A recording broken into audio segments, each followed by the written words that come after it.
गुरुर्ब्रह्मा गुरुर्विष्णुः गुरुर्देवो महेश्वरः गुरुः साक्षात् परं ब्रह्म तस्मै श्री गुरवे नमः तस्मै श्री गुरवे नमः सच्चिदानन्दरूपाय विश्वोत्पत्त्यादिहेतवे तापत्रयविनाशाय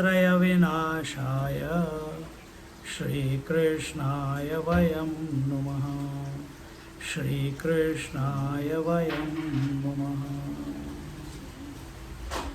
सदाशिवसमारम्भां शङ्कराचार्यमध्यमाम् अस्मदाचार्यपर्यन्तां वन्दे गुरुपरम्परां वन्दे गुरुपरम्परां वन्दे गुरुपरम्परां. You can chant after me.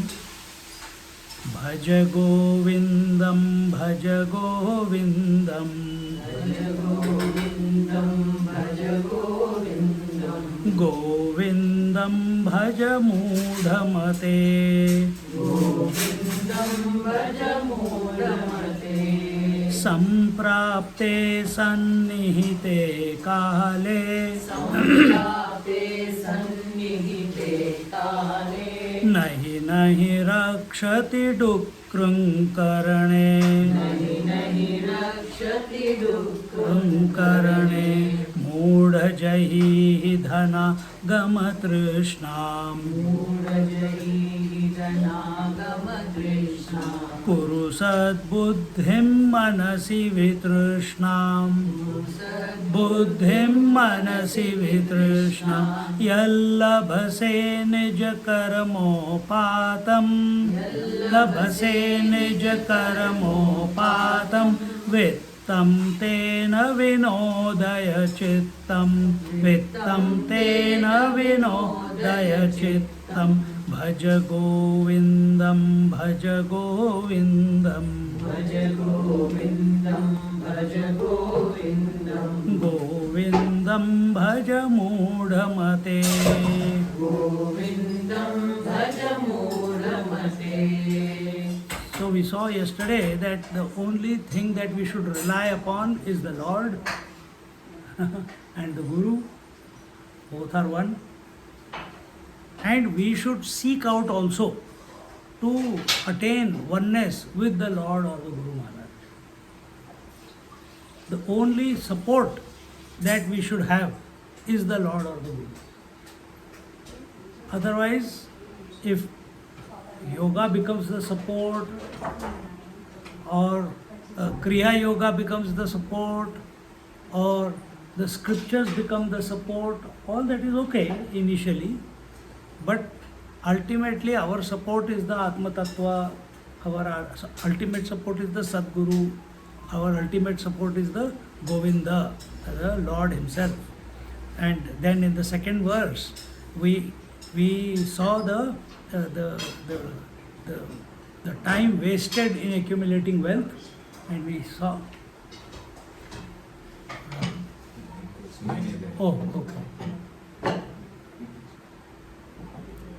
in accumulating wealth and the pitfalls that come along if when we go only for collecting wealth.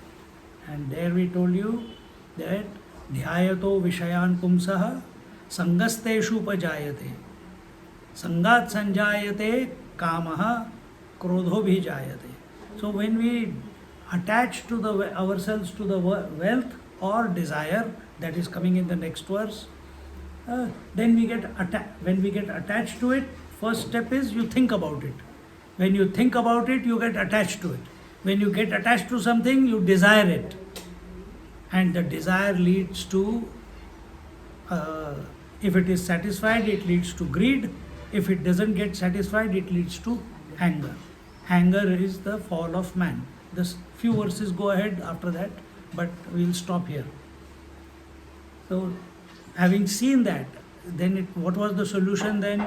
Because one of the purushartha is artha purushartha. Artha purushartha meaning that you must put efforts to gain wealth. How do you gain wealth? You gain wealth dharmically, righteously, and you give it joyfully. You don't give wealth taking a receipt in return. You can, I'm not saying. Or don't resent giving the wealth away. That attachment, when you give it wholeheartedly. And that is the way to keep your mind at peace. Otherwise, the desire for wealth and accumulation of the wealth. Our Swamiji says, what is that? Don't collect dry garbage and don't collect wet garbage. Nowadays, if you go to, where were we? In Rishikesh. In Rishikesh, the Jamadars, they carry the rolling bin. And in that bin, it is written, half of it, there is a partition. On one side is written Gila Kachara, and on the other side is written Sukha Kachara. And there is a song along with it. So what is this Sukha Kachara or dry garbage? Dry garbage is all the things that you accumulate in life.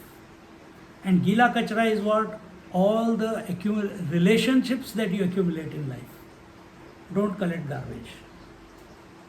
Live in relationship, but don't become affected by the relations.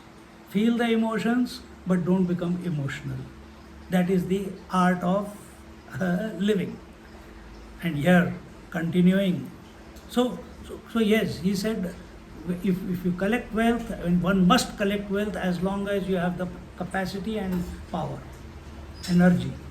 And what you do with it, do it for the betterment of the society.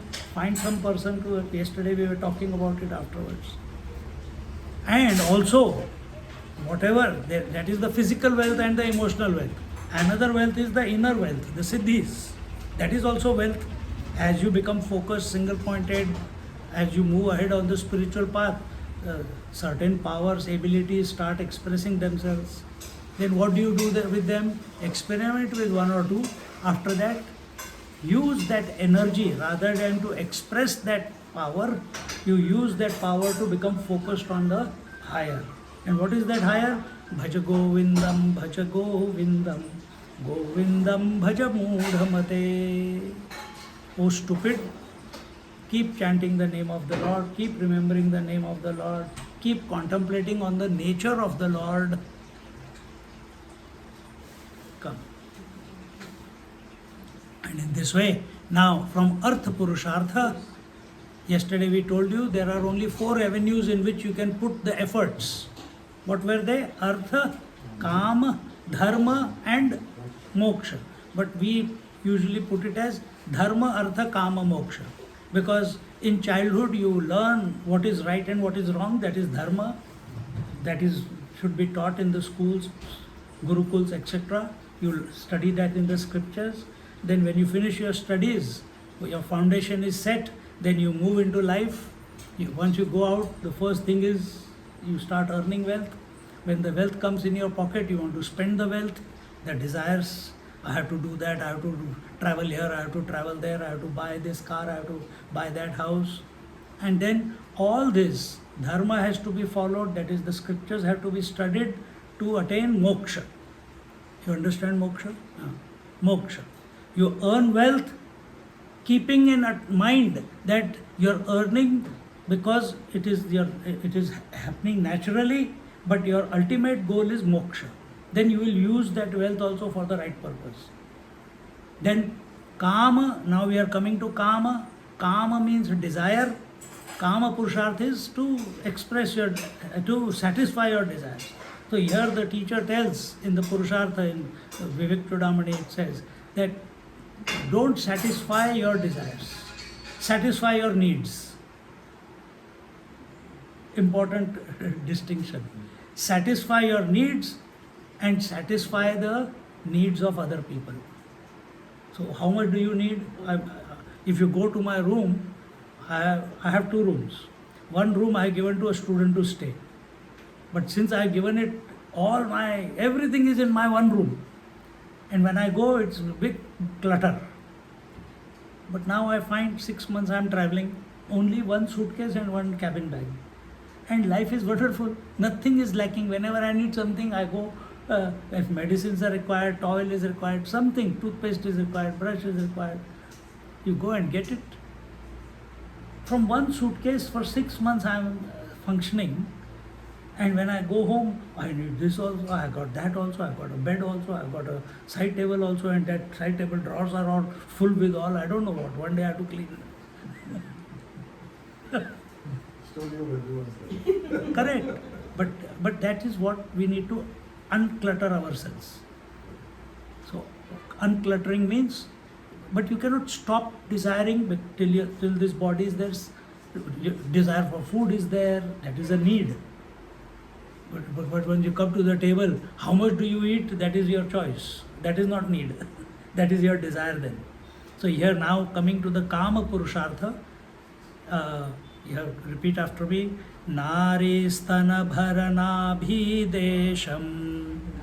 Nari stana bharana bhidesham. Drishtva maga mohavesham. Drishtva maga mohavesham. Etanmasavasadi vikaram manasi vichintaya varam varam. Manasi vichintaya varam varam. Bhaja govindam, bhaja govindam. Bhaja govindam, bhaja govindam. Govindam bhaja mudhamate. Govindam bhaja mudhamate. Nari stana bharana bhidesham. You go to many Indian temples, you will see on the outside all erotic art. Isn't it? Then you go inside the temple, what do you see? There are steps, always there are steps to climb. Then you go into the temple, the hall is there, then what do you see? You see a stambha, a pillar. Then you go further ahead, usually you see that in the Shiva temple. Garuda is, or Narayana also, yes. And then after that you see a tortoise. Then after that you see some a container with water, usually a tank, small tank there. And then you enter into the sanctum sanctorum. So all these are all your thoughts about lust, opposite sex, etc. Leave them outside. Then you walk the steps. That is, you're walking. As you're walking up the steps, you're dropping everything that you are attached to in the world. As you reach, you raise yourself high as that pillar, because you have the bird's eye view of everything. Then you come to the tortoise. Just like tortoise, when the danger comes, it can withdraw not one limb, all the 5 limbs together, four limbs and one head, everything goes back in.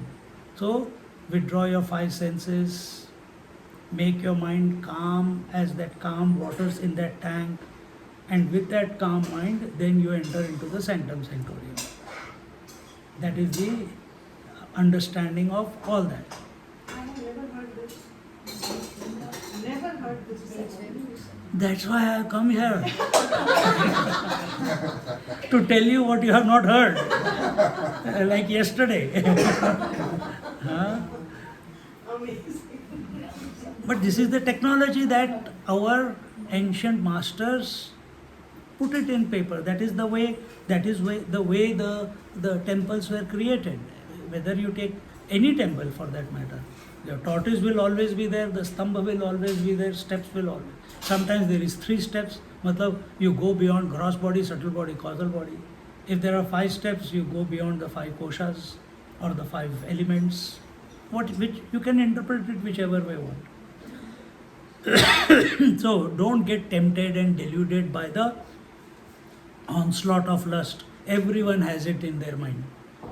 If we are born in this body, attraction to opposite sex is there, and we have to maintain an attitude of indifference towards that, towards the opposite sex, because in the end, what is this body? What is this body? What is the body made up of? Oh, good. If you say 5 elements, 5 elements and 5 elements, then there is no problem. So what's wrong if I am desiring the same thing? Your mind will come up with different arguments. So you have to make it disgusted. So our scriptures say body is made up of Phlegm. good phlegm. What else? Blood, fecal matter, then bone marrow. So mala, mutra, so urine, fecal matter, bone marrow, phlegm, and muscle and tissue. These are and bones. These are the 6-7 things that go into making the body. It's nothing but dirt. It's nothing but dirt. Put it like that, don't fancy anybody anymore. That's exactly the feeling that the scriptures want to invoke in us. The only way, Flower huh? Flower fell. Fell. Flower fell. Acha, Satya hai. What we said was correct. Yes. So this is the feeling that the scriptures want to invoke, because otherwise you will not learn. You have to reform your mind. We don't just lust for opposite sex. We lust for food, we lust for travel, we lust for, and if we are not traveling, we become disturbed. If we are not getting the food that we want, we get disturbed. So I know someone in this room like that. Pardon me? I know someone in this room like that. Not only in this room, we are all like that. Sometime or the other. If this lecture continues for 2 hours and your capacity and stamina are tested to their limits, because this fellow is not stopping, you will start desiring. When this fellow will stop. And when your power, your desire is not able to be fulfilled, there is only one more choice. What is that? You'll go to sleep while with eyes open. You'll check out. Like my students. Like your students. Okay. So this is what he's saying, and then so don't allow your mind to again and again be desiring the dry garbage and the wet garbage. Use that emotional energy, use that for the bhava towards the Lord, for the bhava towards the Atma Tattva. And in this way,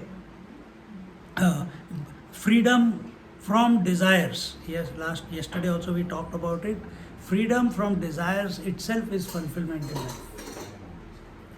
Every night you go to sleep, in the deep sleep, do you have any desires? No. That is where you get rejuvenated, isn't it? Every night. So is there a possibility that 24/7 I am able to live in that manner, where I don't cultivate or initiate or follow the desires in my mind, or they don't even erupt eventually? Is that a possibility? Then I have to think differently, no? I have to think differently. If I keep thinking what I'm thinking, if I keep living the way I've been living, I'll keep getting what I've been getting. But if I want a different result, then I have to initiate a different type of approach. And the approach is use that energy rather than wanting a conclusion of that desire. You use that emotion behind the desire to contemplate on the higher, contemplate on the divine. Desires are born out of attachment. Remember, dhyayato vishayan pumsaha sangasteshu pajayate. Sangat means attachment, leads to sangat sanjayate kamaha. attachment leads to desire. Yesterday, was it in the class or afterwards, I told you there is no attachment possible. In the talk I told? नहीं ये table पे बताया था. इधर भी बताया था. अच्छा. So there is no attachment possible. Because you were not there, so for your benefit, the vision illuminates everything but is not attached to anything. Right now also. Your ears illuminate all the sounds but are not attached to any sound. Right? Yeah, just equipment. Just the equipment. Yes. Similarly, the mind is not attached to any thought. A thought is appearing, then disappearing, then next is appearing, then again disappearing, third is appearing, disappearing. So where is the question of attachment? Mind is not attached to any thought. Similarly, the intellect also is not attached to anything, any convictions. Our main convictions are, I am a waker, I am a dreamer, I am a sleeper. They also come and go every day. So intellect is also not attached to the three. Or intellect is the place where the I appears. I also is not an attachment because I comes with every thought, disappears with that thought, and then again the next thought I comes. So there is no attachment possible. Then for whom is this attachment? To the idiot. That idiot is called the ego, who is carrying the burden of memories. So here, if you are giving up the desire, if this is the I, this is the gross body, subtle body, causal body. If this I, the intellect, or you can say body, breath, mind, intellect. Intellect is where the I, this is the ego finger. So if this I is attached to the three bodies or any one of them also, it is called as individual. It is called, and that is a natural phenomena which is happening. But when we are attached to the thoughts of these, then ego comes up. Because we feel there is a continuity. Yesterday we also saw that everything is changing every moment. So where is the continuity? Your body is changing, your vision is changing, your words that you are hearing are changing, your day is changing, your dreams are changing. Everything is changing all the time. But you think it's the same. It's the same Rashmi which I met yesterday. It's the same Prarthana. It's the same Prarthana who came yesterday. That's an illusion. She's not the same anymore. She is not the same anymore.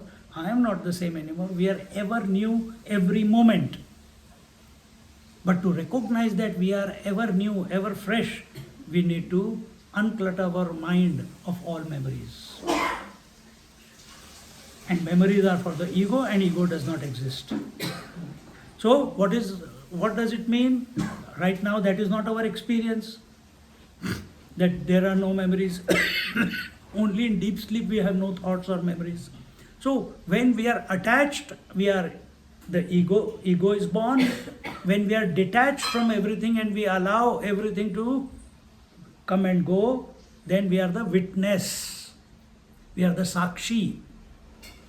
And as long as we are the sakshi, this momentum, the speed of these three, gross, subtle and causal body, slowly it will reduce and it will collapse after some time. This is what happens to you every night when you go to sleep. This whole thing collapses by itself and you go back to your original nature.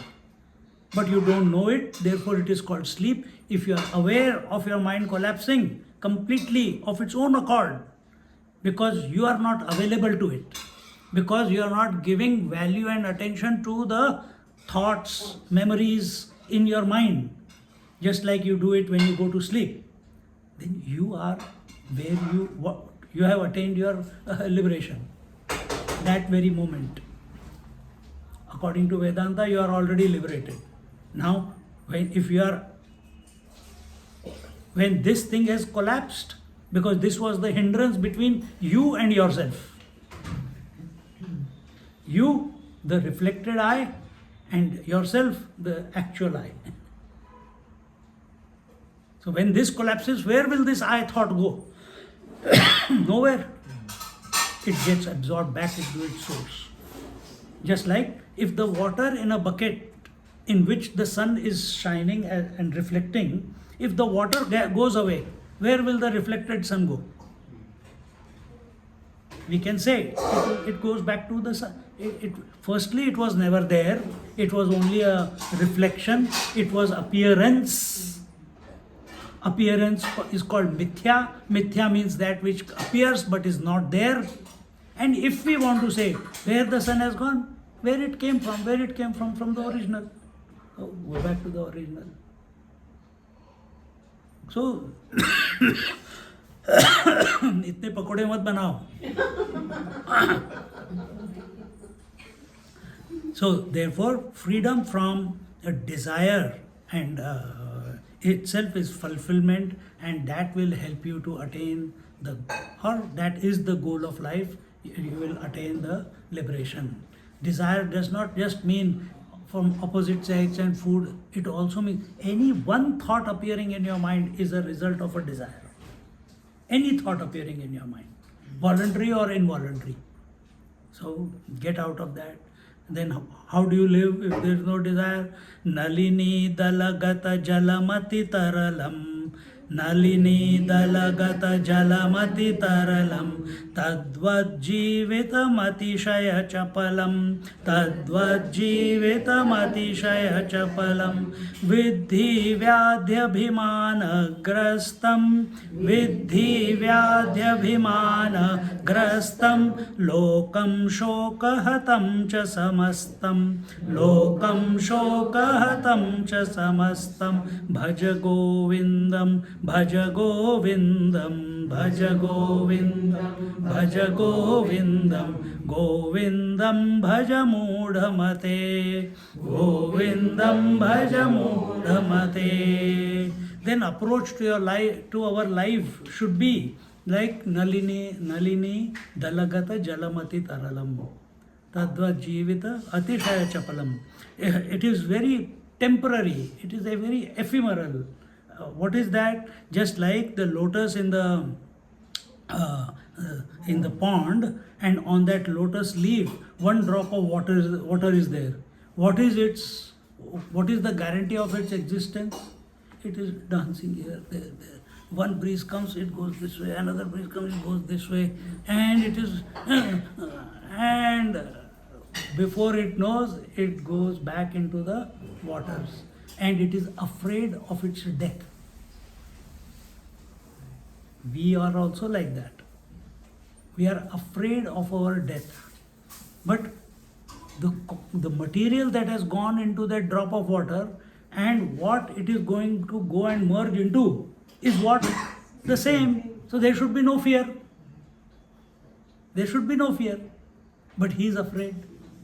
So similarly, our life is also that unsure, uncertain, ephemeral, unpredictable. Don't take it to be permanent and live your life planning far ahead. Karo planning. That is, we are made like that way to plan. But don't get attached to your plan. Be ready to change the plan any moment. Because this life is short. Everyone lives with this thought that I am going to live for so long. But never know when the death is going to come. Never know how, when, in what manner life will be over. And we see all this going on around us, but we don't feel that it is going to happen to us. Isn't it? We think we are eternal as body. Ravan Vritti. This is called Ravan was also well versed in knowledge in Vedanta. But he wanted to be immortal with body. But nobody can be immortal with body. So he attained the lordship of the three worlds. Lordship of the three worlds is what? What is lordship of the three worlds? What are your three worlds? Waking, dream. Patal, Dharti, Akash, that is only the waking. What about dream and deep sleep? You are stuck only in the waking, taking this to be the real. You are living only 1/3 life. What is your experience of the world? Your experience of the world is waking plus deep sleep, plus dream plus the absence of the two, which is deep. This is your experience. If you have waking, dream, deep sleep, once you have recognized you are other than these three, and you have done that without body disidentification, then you are Ravana. With force, with yoga, with samadhi, you can achieve this. But then you are Ravana. But if this has happened without by you putting efforts towards the ultimate reality, like when you go to sleep every night, you think of sleep. You don't put any efforts to remove the world out of your mind, isn't it? It happens. In yoga, we are forcefully doing it through pranayam, through pratyahar, through dharana, jap karenge, dhyan karenge. There is effort involved there. But what is effort involved when you go to sleep every night? Nothing. You are just focused on the goal. I am going to sleep now. Gone, world is gone. Is that possible in the waking? While being alive and awake and aware, is it possible that the whole world goes out of your mind? It is. Right now you are here. What is happening in the world? You are oblivious of. You are not disturbed. If there was some halwa getting made there and the beautiful fragrance was coming, We will be here. then you will be then you will be there. Physically you will be here, but mentally you will be there. See?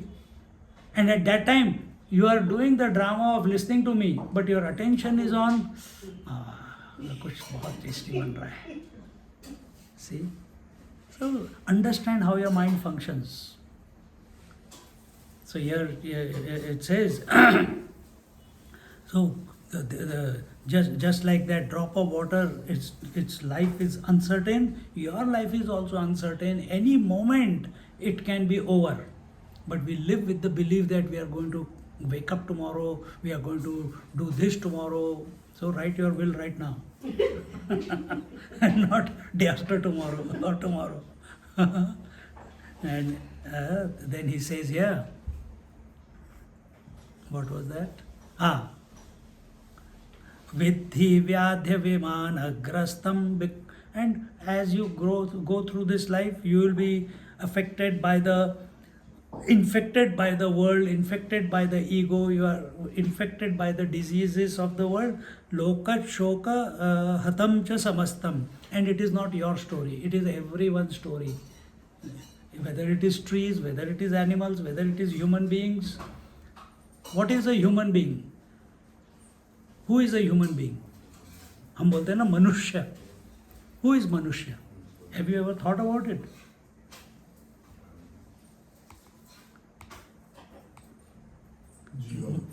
No. Mana ayushya iti manushya. Manushya is he. Manushya means human being.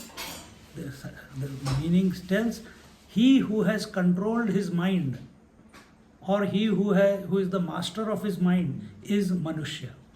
Otherwise, we are worse than animals. Animals eat as much as their tummy allows them. We overeat. They copulate only when the season comes. Human being, he wants it every day. The animals, they kill and eat as much as they require. We accumulate. इसको कैसे बंद करते हैं यार? We accumulate. Look at in West you can see rows and rows of chicken and meat and lamb and so much food. Even in your house, so much food is there. In Gurukul, the brahmacharis go out, they collect the food, they keep it for maximum 3 days. On the 3rd day, all the food is collected, cooked, and the village is invited and finish it off. 4th day, again go for bhiksha. No accumulation. So in this way,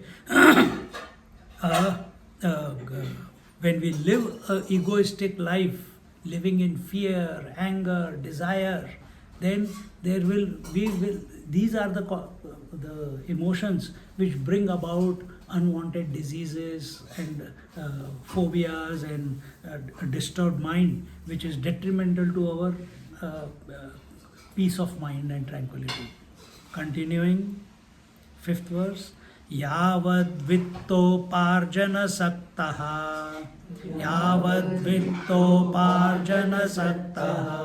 तावत् निजपरिवारो रक्तः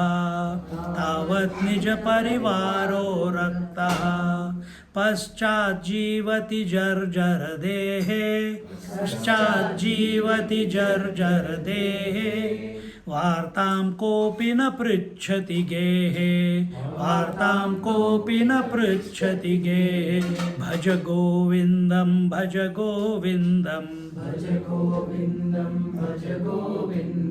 गोविन्दं भज मूढमते No, this is a eye-opener for everyone. We know it, but we conveniently forget it. And what is that? Know for certain. What? That as long as one is able to earn wealth, as long as you are able to bring wealth into the family, till then your relations are loving you, including your wife and husband. They are only loving you because you are productive. But the day you stop bringing money, for some time it will be okay, but afterwards, tiff will start. See, so that is what is told here, that they are attached to us only as long as we are earning wealth. But when old age comes and you are not able to earn wealth and the body is overpowered with disease and so many things are going on right now and no wealth is, that person is not able to earn the wealth, then what do the relations do? Today's reality, what do they do? Put them in a nursing home. Put them in an old age home. Isn't it? This is very common in Australia, but here it is also happening like that. They will send the money from Australia to here, but they will not come and spend time with them. We'll give you the best of, what is that? Nana Nani. In Coimbatore, I'm giving lectures in 2 places. All oldies. All of their children are in US, America, Europe, everywhere. And hardly they come to see them. But they give, money is being given. See? But one person was there in Melbourne. And he called me one day for breakfast. Swamiji, I want to talk to you about something. Yes, what? His father is retired and he feels that it is his right to get money from his children. He says, and he doesn't feel bad. He says, I produced you, I taught you, I went through so much hardship for 20, 25 years till you didn't finish your studies. Now I must get return of investment. I must get return.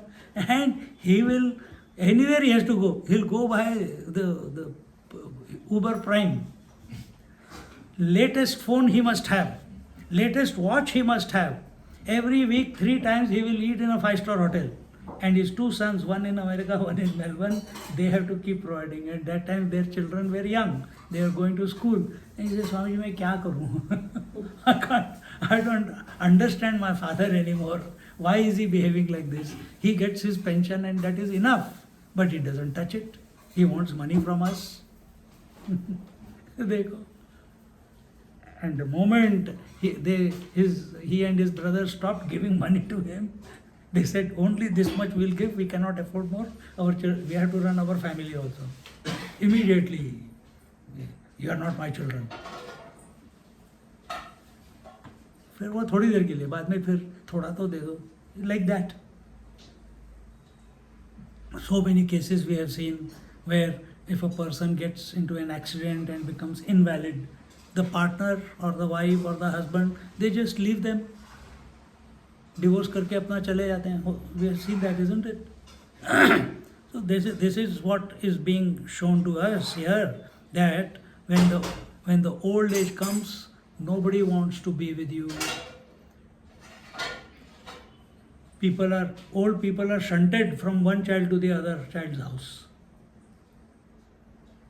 One family is there in Australia, 6 months in America, 6 months in Australia, 6 months in America, 6 months in Australia. Age 85.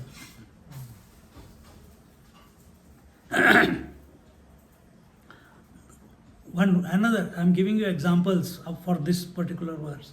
In Melbourne, there was one lady, she was like a queen, a huge mansion in today's time, 20 cars in the house, in the palace near Kolhapur. 20 cars, both the sons, one engineer, one doctor, one in America, one in Australia. Eventually the other one also came to Australia. And every year they will come, enjoy the palace. Children are driving there. They are not allowed to drive, but they are driving the cars. About 20, 30 servants in the house, gardening, taking care of the house, everything. Such lavish life she is living. So much money is there, land is there, property, whatever holding she has. The sons, they said, Mummy, every year we have to come, you are getting old, we have to take care, we have to come here, 4 of us, so much money we have to spend to come here. And they are doctors, he's having good money, but complaining. They came, and one day, after a few years, she decided, see, I have taken heed to what you have said, and I'm selling everything, and I'll come and stay with you in Australia. I'll come and stay. Yes, please do. 6 months you stay with me, 6 months you stay with the younger brother. Good. She sold everything, transferred everything into their name, went to Australia. First 6 months she stayed with the elder son, and every day there was a problem in the house because she has never picked up a cup also. She has never cleaned her house because 20 servants are there. She has never made a tea. She has never even filled up a glass of water for herself. So everything she used to do, it was a messy business. The daughter-in-law got cheesed off. She was waiting, counting the days, 6 months, and I'm going to tell her to. And on that day, she called the younger daughter-in-law, her co-sister, now it's your day, you take. She also went, they built a small granny flat at the back, and she was doing, but for something or the other, she has to come to the front house. And she will fall down or she will break something. Before the 6 months are over, they put her in a nursing home. They took all the money. They put her in a nursing home. All she wanted was love, understanding. You have to understand where she's coming from. And who is going to go and visit us? I am going to visit her.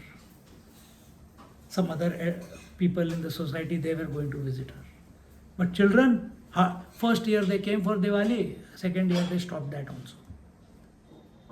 And her cry was, what is the point of having such children? You are better than my children.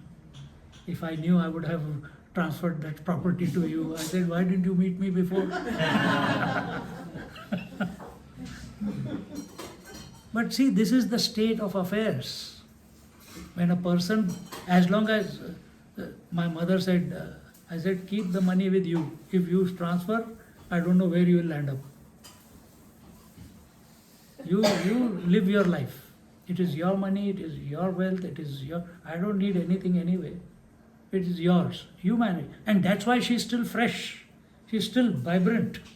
She's 86, but still very vibrant. So here it is told that when a person becomes useless, yesterday in the car I was giving you example of Akhandanandji Maharaj. Na? So he was married, he was from a priest family. His father used to go on rounds in different villages doing the puja, this puja, that puja, Upanayan sanskar, thread ceremony, mundan, this, that, everything, marriages.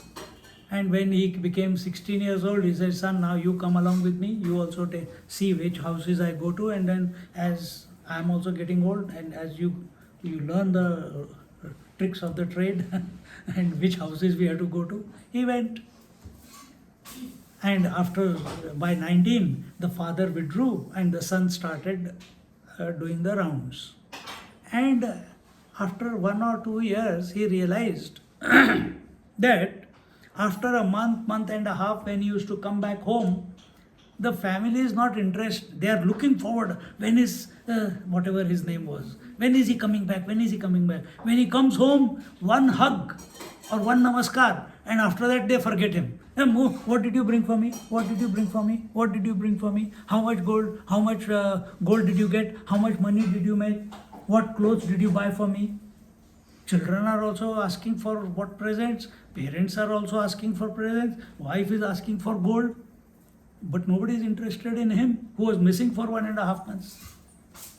And that day, when it clicked to him, he stayed at home for 1 month. He didn't go out. And after 20 days, 30 days, everyone, Daddy, you are not going to work? Who will bring me presents then? Wife is saying, you are not going out for pujas? I need new ornaments. The parents are saying, are you not going out? With so much hard work, I created such a big network. Now you have to go in. We need wealth to survive. How much? He went, but he didn't come back. He went and ended up with Podarji. And he started with the Gita press and eventually became a sannyasi. He had 2 sons, everything. So again, another example. Maybe you have some examples in your life also where you see these things going on. And so they are not worried about your welfare. They are only worried about how you can be useful to get something in return. That is your value in this life. So wake up. Everyone loves you because you have wealth. The day you don't have wealth, there is no value. Continuing, 6th verse. Yavat pavano nivasati dehe, yavat pavano nivasati dehe, tavat pruchhati kushalam gehe, tavat pruchhati kushalam gehe, gatavati vayo deha paye, gatavati vayo deha paye, bharyam vibhyati tasmin kaye, bharya vibhyati tasmin kaye, भज गोविंदम भज गोविंदम भज गोविंदम भज गोविंदम गोविंदम भज मूढ़मते गोविंदम भज मूढ़मते. Here another thing is यावत् पवनो निवसति देहे तावत् पृच्छति kushalam gehe. As long as the body is alive, people inquire about your welfare. If at all they do, and it's not what I told before that if you don't earn, nobody looks at you. That is many cases we see, but not in every house. Some people are living, doing their duty of taking care of your parents. They are caring for them even in their old age. We see that. But once the body dies, are you still loving the body? Within few hours, you want to get rid of the body, isn't it? As long as the breath is going on, you are caring for it, you are asking for their welfare, but the moment breath stops, yavat pavano, the body, it is the moment it dies, even the wife wants that body of the husband to be burnt away. She doesn't want to hold on to it. She is not Satyavati. Remember Satyavati and क्या था उसका नाम? Satyavan. She fought with the Yamaraj to get his life back. Nowadays we don't find that type of commitment. So even, and we see, this is, you must have also seen, when the life leaves the body, sometimes you are even afraid to touch the body. The fear comes because it's cold. There's no warmth in it. And this is the fact of life.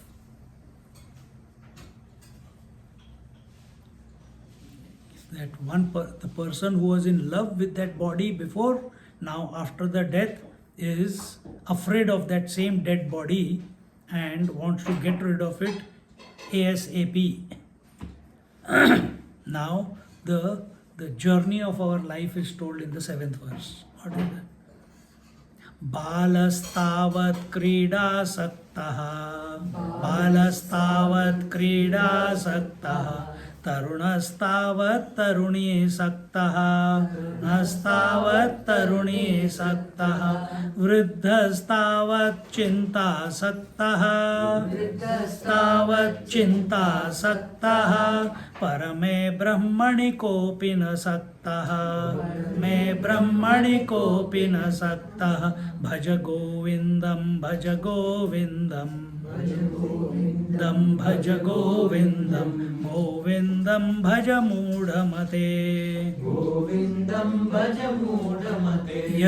Here in this journey of life, what we are attached to in life. When we are child, we are attached to playthings, toys, etc. We think that is our life. If you take that away from the child thinks his life is over. He cries and creates a racket.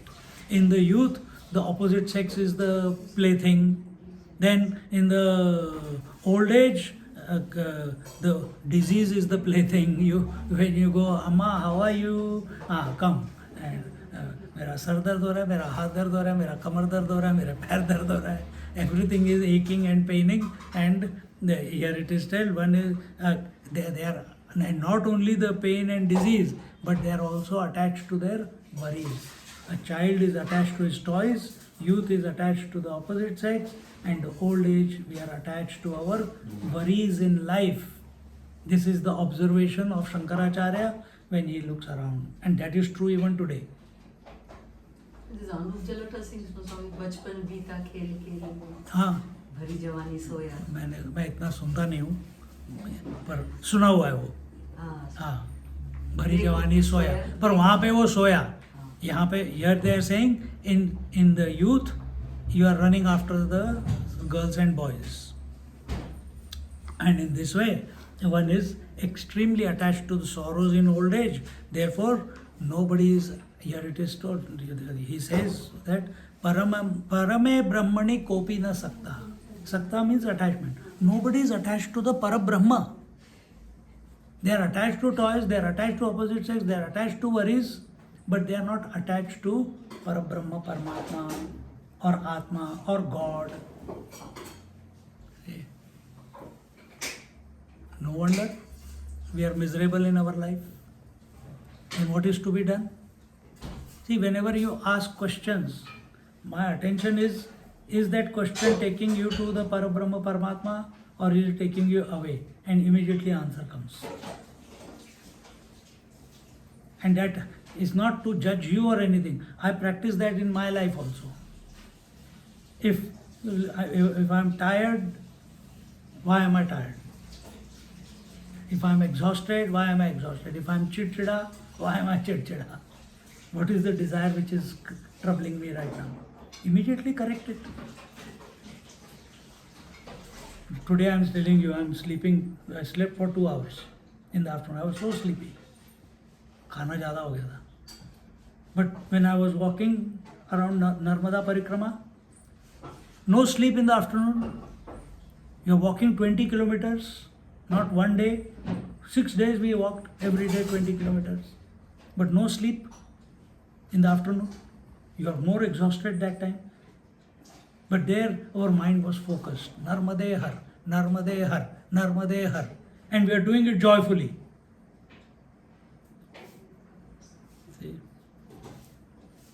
So in this way, Parame Brahmani Kopi na Saktaha.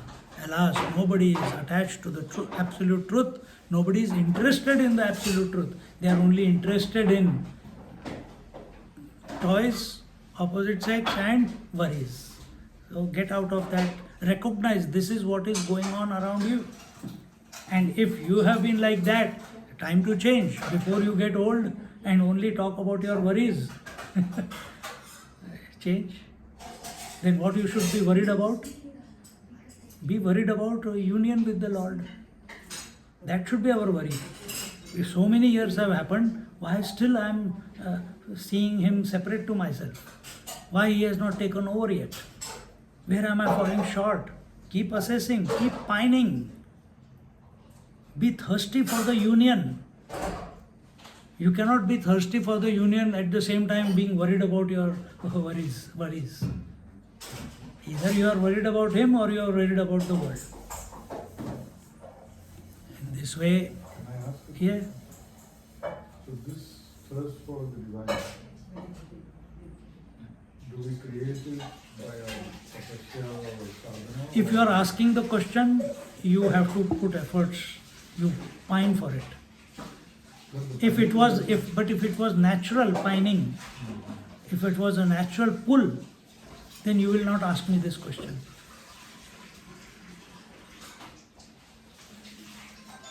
So sadhana helps us to... Absolutely. But what sadhana?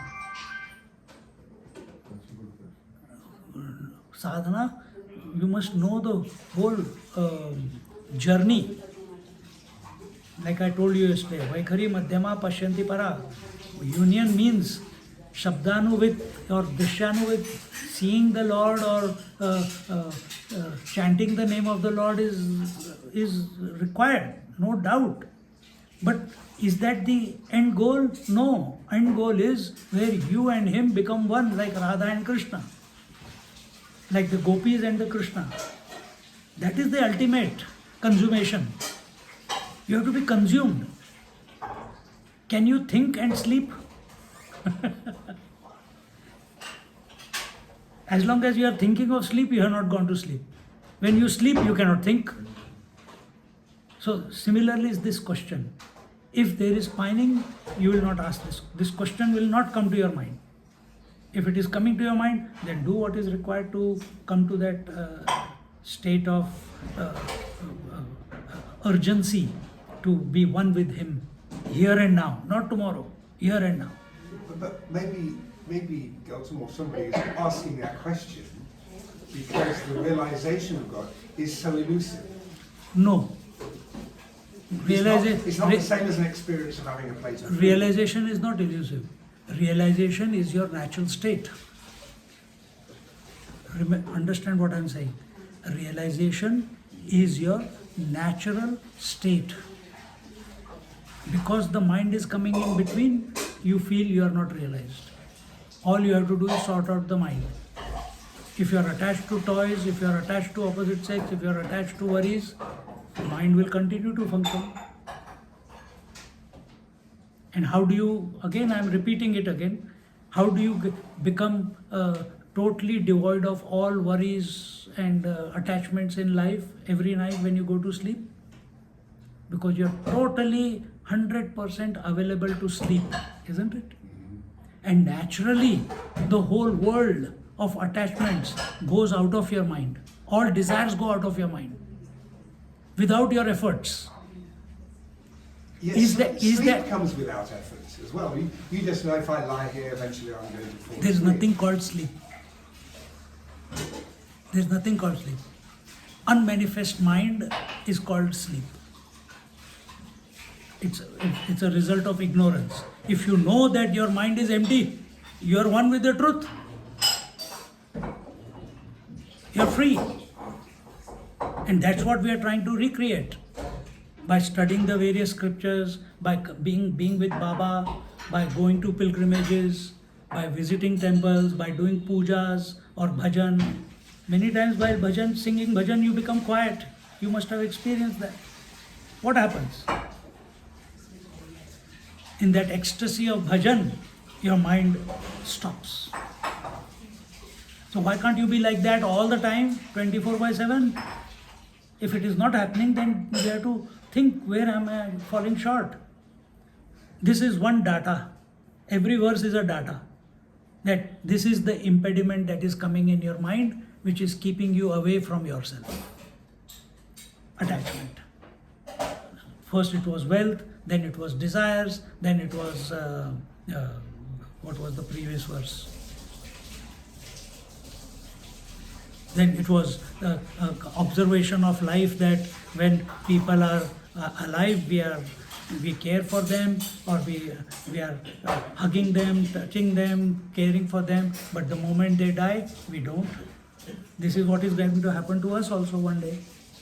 While talking right now, if I conk off, you will not waste any time in burning this body away, isn't it?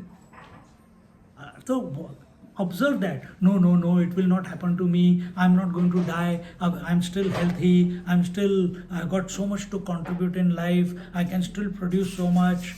I have to still realize the truth. It's funny though, because this erasure of the mind Yes. is in itself a mind game. Yes. So we are tricking the mind by using its own data. So you're using the mind to remove the mind. We are using that's a vicious circle. the mind to empty the mind. Okay. And at the same time, see, what did it say? Parame Brahmani kopi na sakta.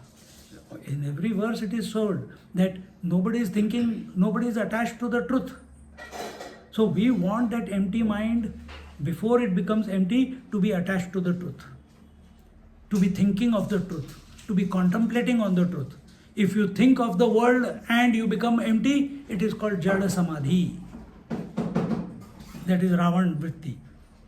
If you contemplate on the truth and your mind becomes empty without any efforts, then it is liberation. Simple. Efforts must lead to effortlessness. Yesterday we talked about this. So Vedanta, or any, whether you take Vishishta Advait or Bhakti, you are all of the nature of the divine. Everyone is of the nature of divine. But we don't know it. Why? We are hooked somewhere or the other. We are undoing the hooks. Where are the hooks? In the mind. Where is the mind? Nobody has seen it. But we believe there is a mind. So we are thinking in such a manner that mind comes to realize that it is of the nature of eternal truth, rather than of the nature of desires, of the nature of individuality, of the nature of body, the nature of attachments. We are taking all that out and replacing it with the data that mind in essence is of the nature of truth. Because mind, consciousness with thoughts is called mind. Consciousness with thoughts is called mind. Mind without thoughts will be what? Consciousness. There you go. Simple equation. That's what we are trying to attempt through japa we are doing that, through study of scriptures we are doing that, by coming in contact with Baba or other Mahatmas we are doing that. That is the purpose of life. That is the purpose of life. And mind does not recognize this purpose and then gets lost in various attachments, as this verse is telling you. And then that becomes a vicious cycle. Because if you die, everyone is born involuntarily at a physical level and will die also involuntarily. When death will come, you don't know. But what will determine your next life is your last thought.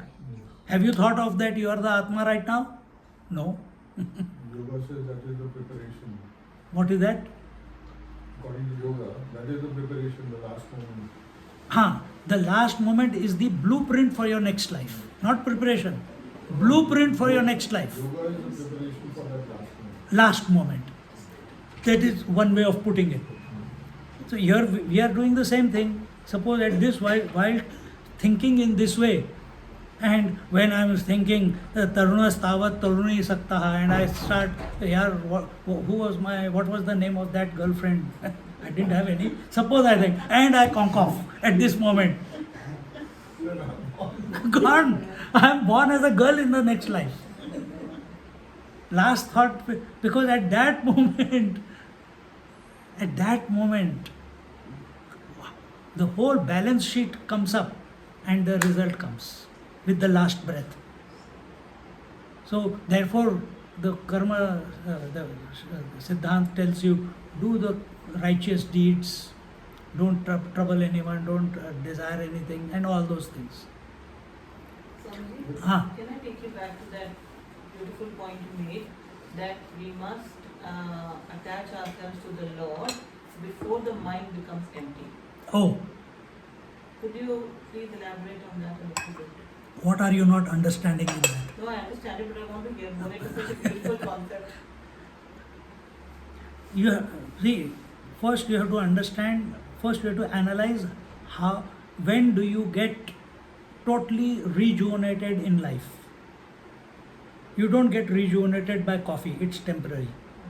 You take a hydrolite or electrol, it will give you instant boost of energy, but after again it will deplete. Where do you get the energy to function the next day with gusto, energy and everything? It comes from sleep. Because in sleep, when the mind has become empty, you, the I, have gone back to your origin without knowing it consciously. Correct? And that rejuvenates you, re-energizes you, and you are next morning when you get up, you wake up fresh, and you are able to do the chores of the day. And as you go through the day, again you get tired, again you go to sleep. This is the cycle. Yeah. So the rule, what is the principle here? Empty mind rejuvenates you. Yeah. Empty mind is the powerhouse of energy. When thoughts appear in your mind, they take away that energy and you become exhausted.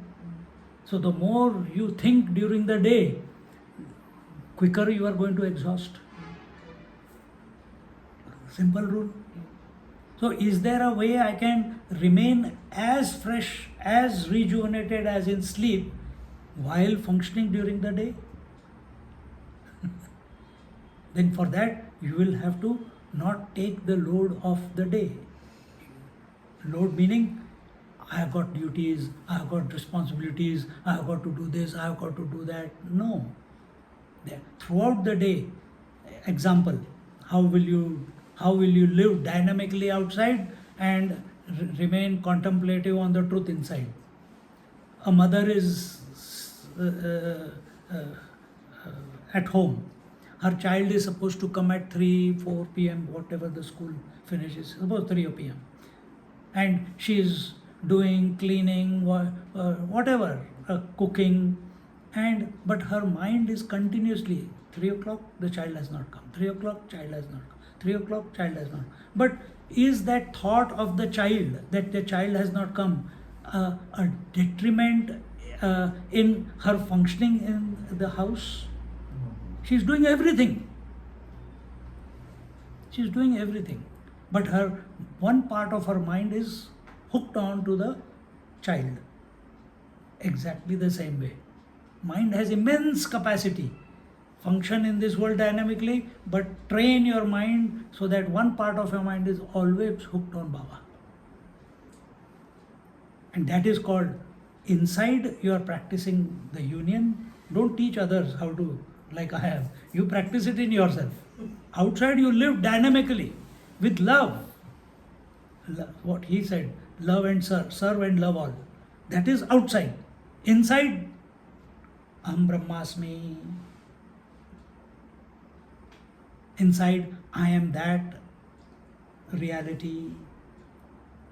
Inside, I must continue to function in this world so that everything becomes a reminder and impetus for me to go back to myself. That attitude we have to build up. And once you become, and if you are able to do that, then you function in life like this. Then you are not functioning in life like this. Functioning in life like this means you are aware of yourself, but the activity is going on. You think you have to do the activity. Third chapter tells you that is karma yoga. You are doing the karma. But fourth chapter tells you wise person is he who knows karma and akarma, activity and non-activity are both happening at the same time. But you focus only on activity, and that too, activity you focus on not activity per se, but you focus on activity with doership. That I have to do the activity. What is karma? Karma and kriya. It's not the point here, but she's asked, so I'm telling. Kriya is activity, karma is action. This is the difference in English. Activity also gives you result. Action also gives you result. In activity with doership is called as action. Action without doership is called act. So action will be, this fellow is attached. He is doing the action. This is the I. He is doing the action. If I remove this fellow and he becomes the witness, because of the momentum, activity will still go on. Isn't it? If you press this switch off, the fan will still rotate For some time. for some time. For some time. You are switched off when you become witness, when you become aware. Then the momentum will go on for some time. The thoughts in your mind, whatever has to happen, it will go on. But just like that fan comes to a full stop after some time, your gross, subtle and causal body will also come to a stop after some time. And when they come to a stop, where will the I go? Back to its source. So what is smart way of living? Not taking the ownership of activity. Karma phala, every action which has doership attached to it. Every action will give you karma phala. Karma phala precipitates as memory, as subconscious impression. And that is the cause of your sanchit karma, prarabdha karma, etc. But if you are separate, kriya is going on, activity is going on, it will also give you some result. But there is no binding, there is no memory, there is no precipitation of impression in the mind. And that is free. So it is going on, activity is going on. That fan which is rotating is also giving breeze. When you switch it off, it is still giving breeze, but it will come to a stop. But this wise man, he does not, whether good or bad or whatever thoughts or activities are going on through the mind, he does not give heed to it. He is just watching. He is waiting for that moment when this whole thing collapses. Just like you wait for every day to go to sleep. But he goes to sleep with wakefulness. He is waiting for, and this can happen many times during the day. If you do forcefully, you do the pranayam, pratyahar, etc., then it can happen 2-3 times a day. It can happen. If you do japa sadhana and joyfully you do it, it can happen instantaneously, like it happens during bhajans. Keep recreating that moment again and again and again and again. Bhajan, you need people. Japa, you need only yourself. Anywhere. On a toilet seat also is okay. Anywhere you can chant the name of the Lord. There is no restriction for that. But if you are a doer of the mantra, Hare Ram, Ram Ram, Hare Hare, if you have taken ownership, then toilet is a bad, dirty place. I should not take the name of the Lord. I cannot take the name of the Lord when I am not wearing any clothes. I cannot take the name of the Lord when I am in a meat shop. All these type of thoughts will come then. Our mind is very, very, very, mind or ego, it is Monkey mind. monkey, and it is very, very smart. It wants to survive. It wants to survive. Ego wants to survive. Ego survives on past memories. That is its diet. Ego survives on desires. That is its diet. And by doing this, we are starving the ego of all data. Naturally it will be uncomfortable for some time. But you be Nilkant like Lord Shiva, drink the poison that is coming towards you. Actually it is coming from inside. Your interaction with the world is creating that poison. You're thinking that person is purposely doing it. It is your own thinking which is making you feel that way. That person may not have any intention like that. But when ego is getting starved, it will imagine all this to hijack the mind. It wants to maintain its position. It wants to remain in power. It wants to remain in the loop. समझ रहे हो? So you starve this ego.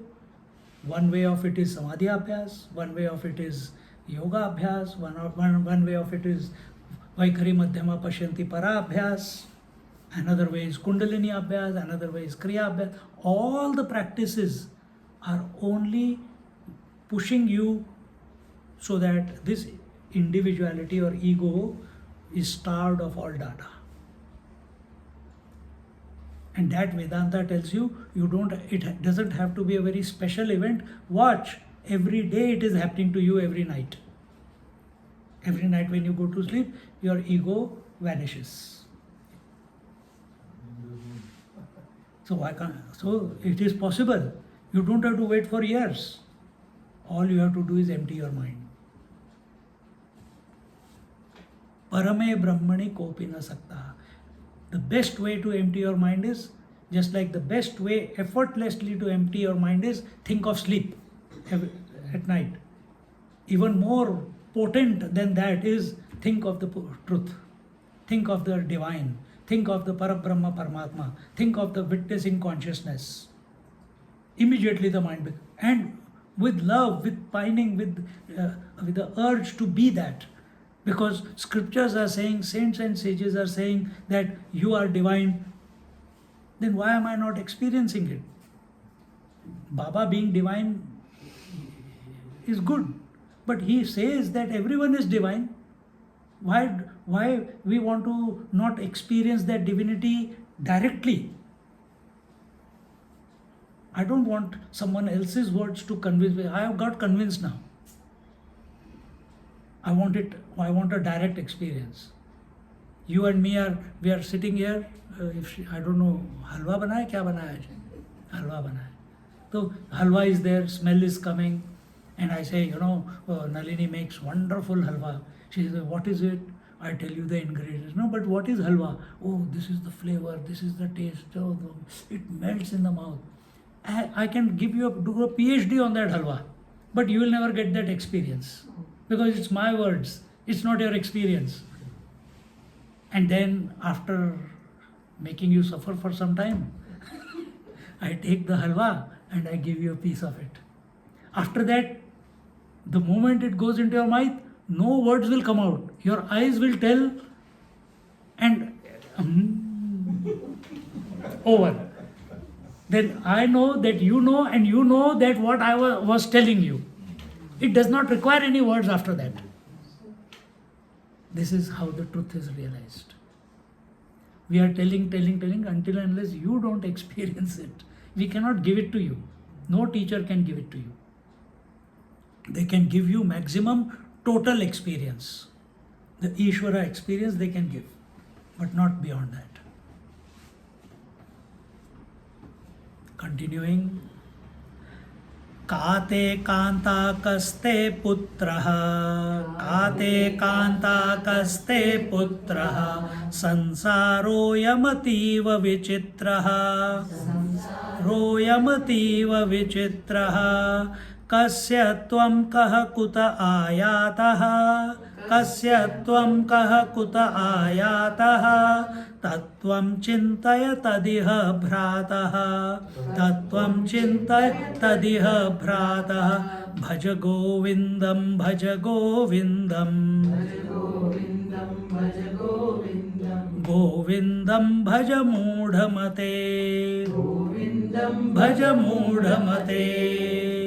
Oh dear brother, bhrata, brother, inquire and contemplate on the truth as to who is my wife, who is the son that I have, to whom do I belong, does anyone belong to me, do I belong to anyone, is it a possibility, is there, or do I need to think in a different manner, and how you have come into this world, how will you go out of this world.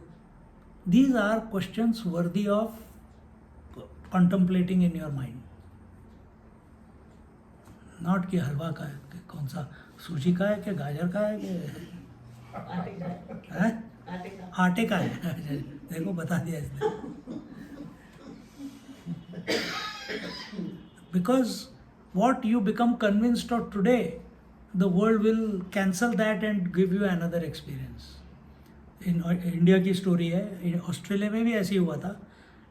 Till some years ago, about 10 years ago or 7-8 years ago, the parameters of diabetes was 110. And then suddenly they said, यार दवाइयाँ बिक ही नहीं रही. And the IMA, it said, it is 120. Suddenly 100 million people started taking medicine. See? So same thing happens. What you feel is absolute truth right now because you are living at sensory level. Next moment it is totally different. The world is full of surprises. I see, if I press my eyes, I will see two of each of you.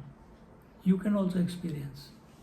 But are you experiencing two or there is only one? There is only one. This world is full of mirage. Everything is appearing. Actually is not there. I don't know if any doctor is here. Even the images that I am seeing here in front of me, you are all sitting upright. Actually the image is upside down in our eyes. The image is upside down, but we are seeing straight. When I go from here to South America, Australia, I am in the bottom part of the planet. I am hanging upside down, but I feel I am walking straight. Think outside the box. Think outside the box. You come here, you flush the toilet, the water goes clockwise. You go to southern hemisphere, the water in the flush goes anti-clockwise. इसके लिए observation चाहिए. मैं तो पहली बार सुन रही हूँ. हाँ, अभी now when she goes back, she'll forget Brahman, she'll forget divinity, she'll look at the toilet water.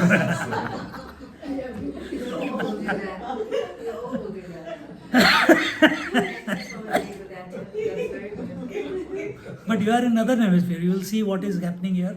Same thing happens in London also. You have to go to southern hemisphere for that experience. So just imagine, when the earth is like this, we are standing on the top, we are feeling straight, but we are hanging up down, we are still feeling that we are straight. So this is the mystery. This is the, what do you call? But you do a little bit of yoga, do levitation, the gravity has got no control over you. You start flying. Do a bit of more sadhana. There are people, I have read in biography of a yogi also, that people can have out-of-body experience. Have you ever experienced out-of-body experience? Maybe you have, maybe you are not.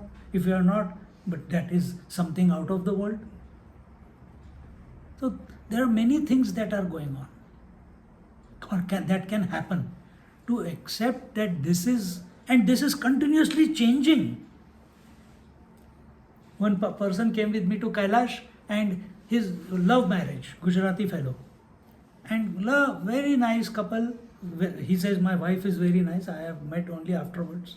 He said, but I don't know what happened. One day she started getting irritated by me, everything that I did. Then she started beating me. I said, then? I said, did you call police? He said, no, I didn't call police, but I wanted to, but I love her too much to give her in the police. Then what did you do? Then he said, I called you. Then I went home. I said, don't worry, Amma, I'll take care of him. Futu Kaila. He said, no, he's acting very funny nowadays. He can stay there. That way he's telling. So, no, I'll make sure that he comes back. He came back, the problem became more. And then eventually he had to take a flat outside. He stayed separately for 2 years. And after 2-3 years, he went back. Then he has not called, means problem is over. The people call only when some issue is there. Problem is there. Swamiji, I'm not selling job with you. Huh? You want to continue the problem?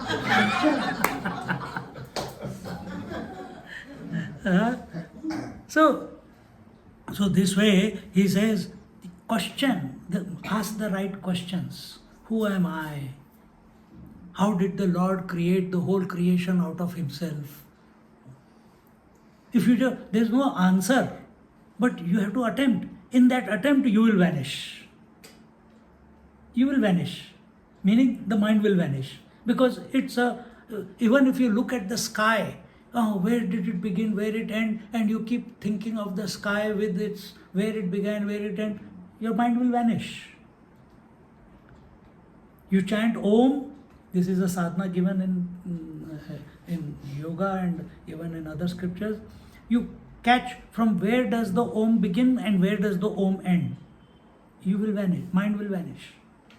It will go to that silence. So make yourself available to that silence. There are n number of opportunities for you to do that in today, tonight, after you go back home, while going to sleep. But we choose to live in the loop. चलो अब सो जाते हैं, बहुत अच्छा सत्संग हो गया, nice सत्संग we had, nice food we had, the day was very fulfilling. Next day, now what? Swamiji is gone tomorrow. You have to do that satsang within yourself. उसके लिए best है नाम जप in this yoga. Continuing, this is a very famous verse which you all know. Satsangatve nisangatvam nisangatve nirmohatvam nirmohatve nischalatatvam nischalatatve jivan muktihi Bhaj Govindam, Bhaj Govindam, Govindam Bhaj Mudhamate.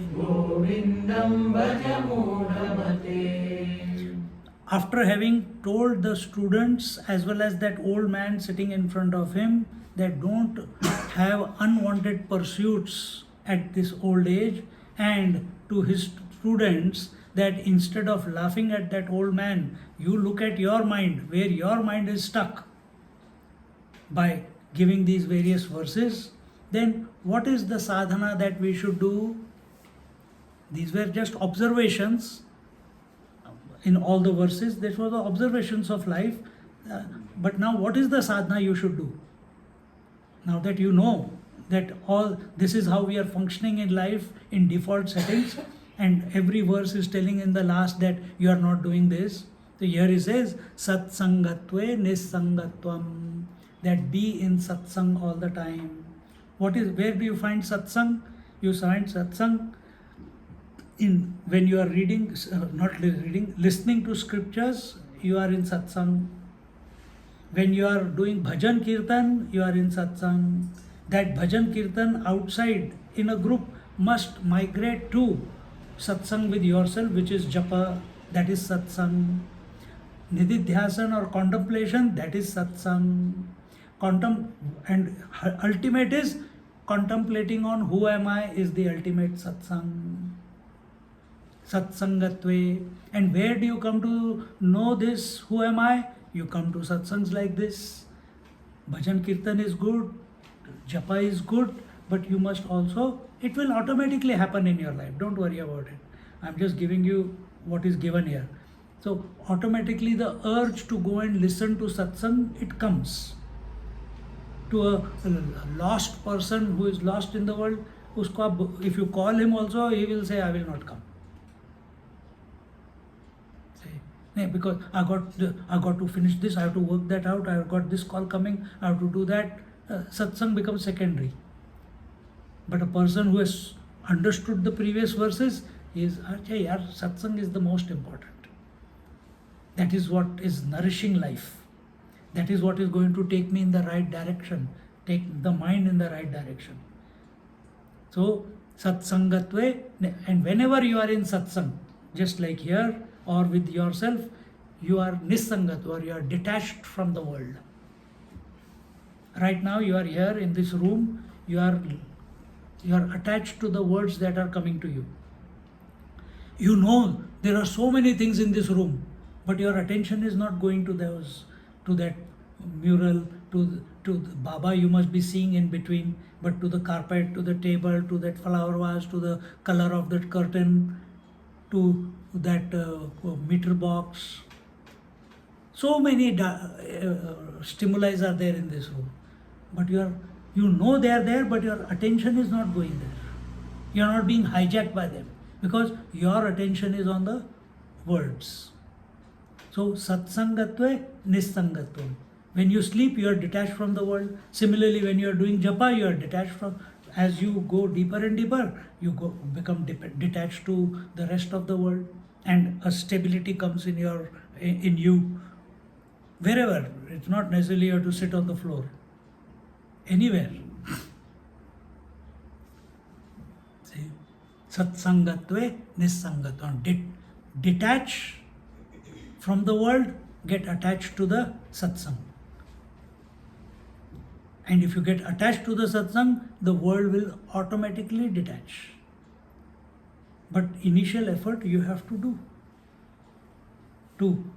A beautiful, wonderful match is coming, wonderful movie is coming, wonderful program is going on, but you say, no, I am going to the satsang.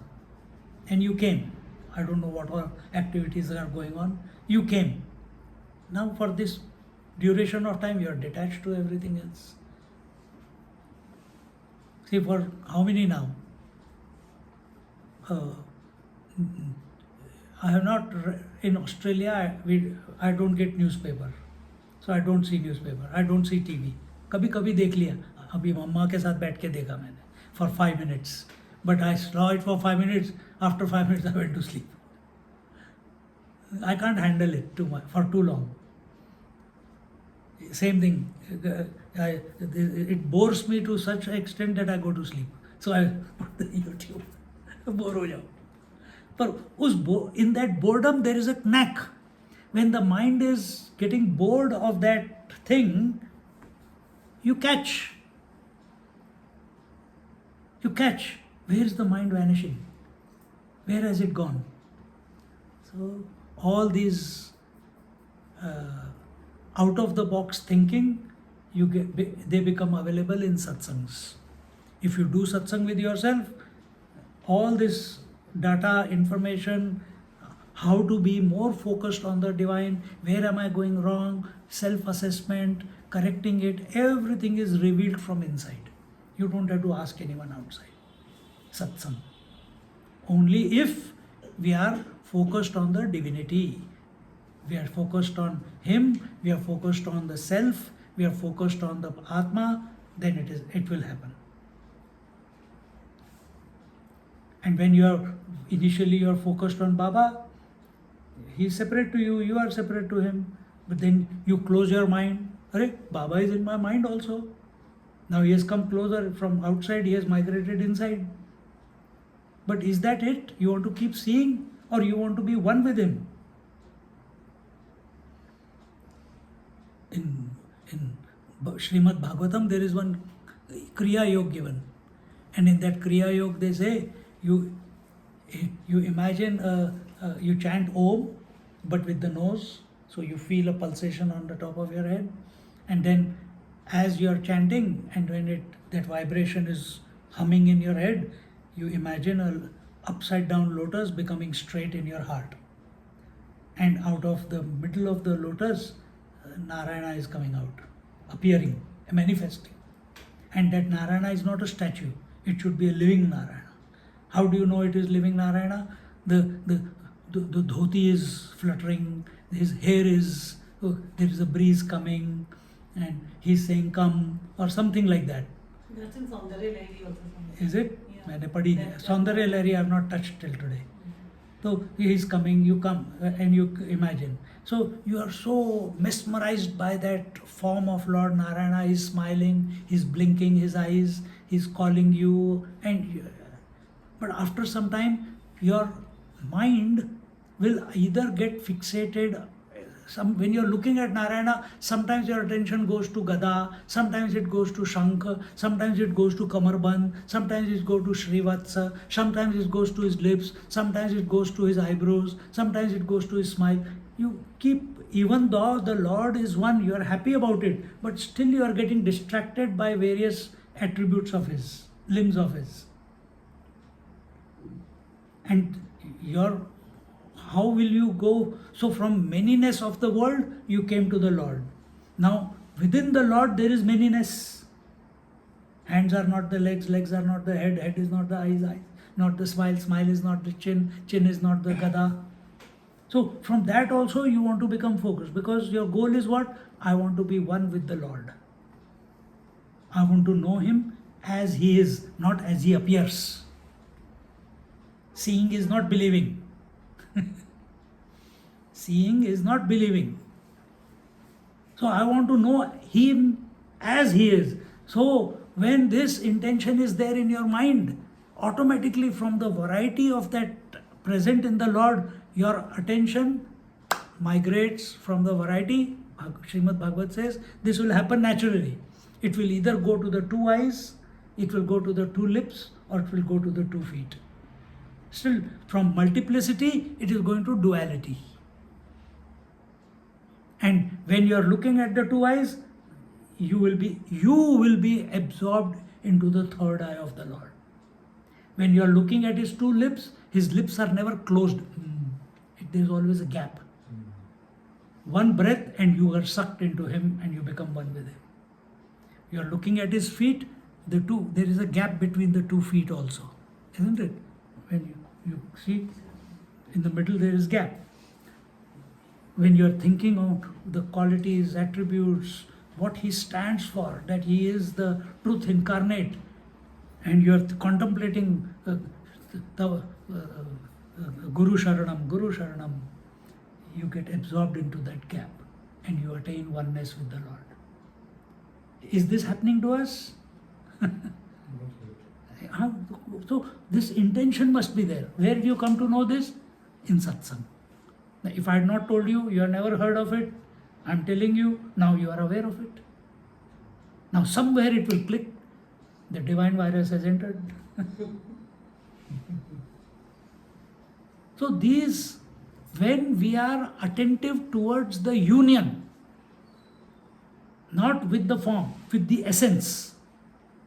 There is an essence of this form. Then answers come from inside.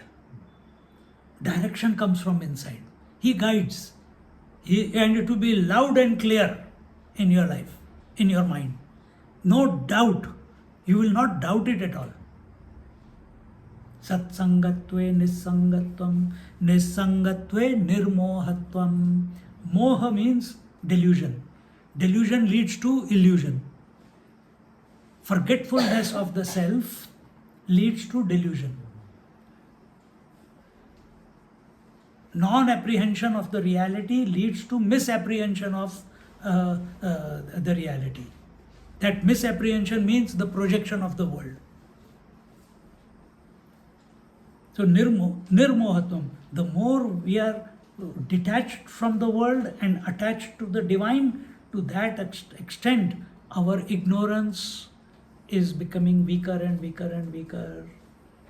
First we have taken away the projections, that was the world, because of satsang, and as all the projections are taken away, then what is nirmohatva at a personal level?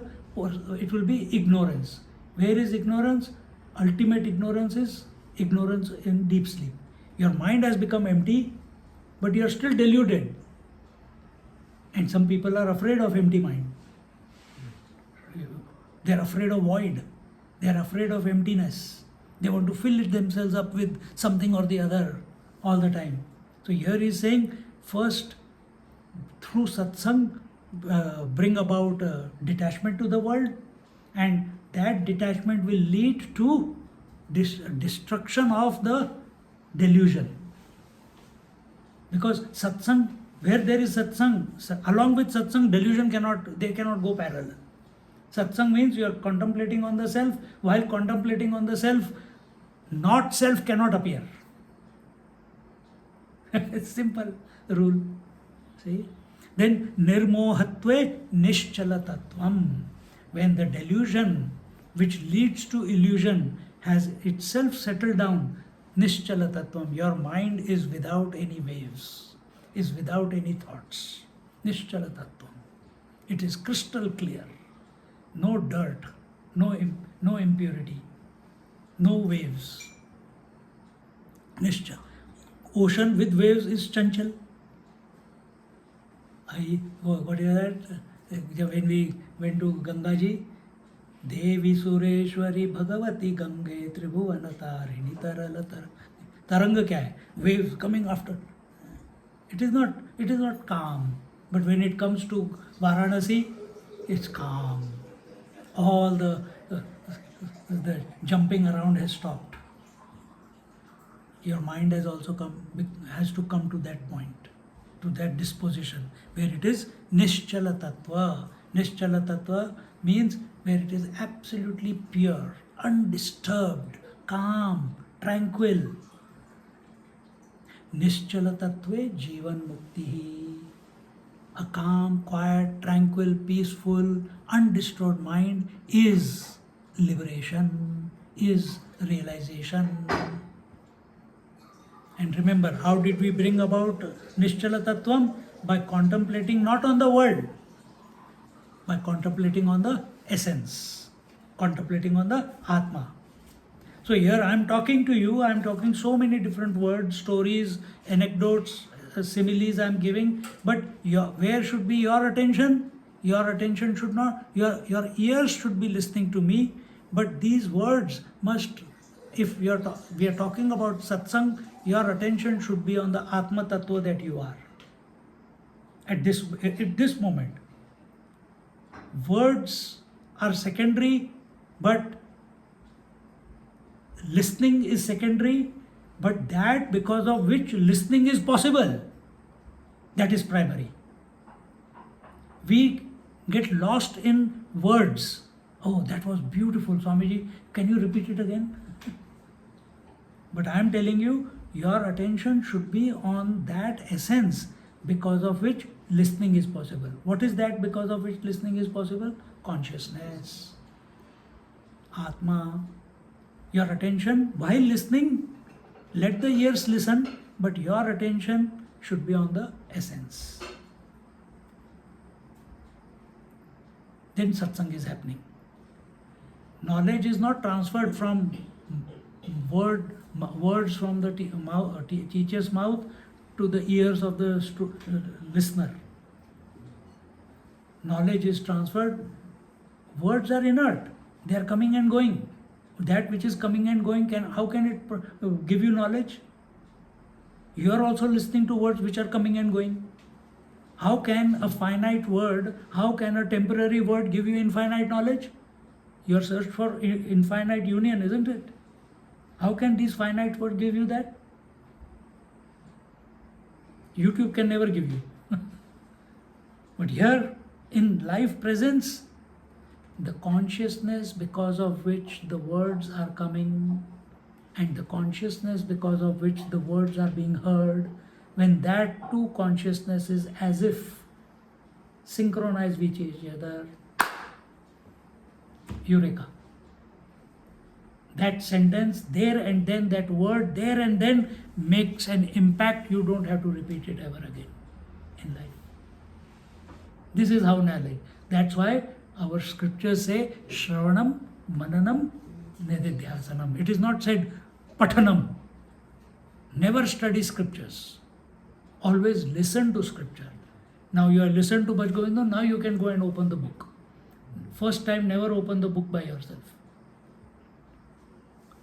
So, repeat again. Satsangatve nisangatvam. Satsangatve nisangatvam. Nisangatve nirmohatvam. Nisangatve nirmohatvam. Nirmohatve nischalatatvam. Nirmohatve nischalatatvam. Nischalatatve jivan muktihi. Nischalatatve jivan mukti. Bhaja Govindam, Bhaja Govindam. Bhaja Govindam, Bhaja Govindam. Govindam Bhaja Mudhamate. Govindam Bhaja Mudhamate. Now again he continues. You want to stop here or you want to do the 3 more? Up to you. Bolo, it's a democracy. Chalo, we'll do quick. We'll not spend so much time on it, but we'll complete the 12 verses and conclude.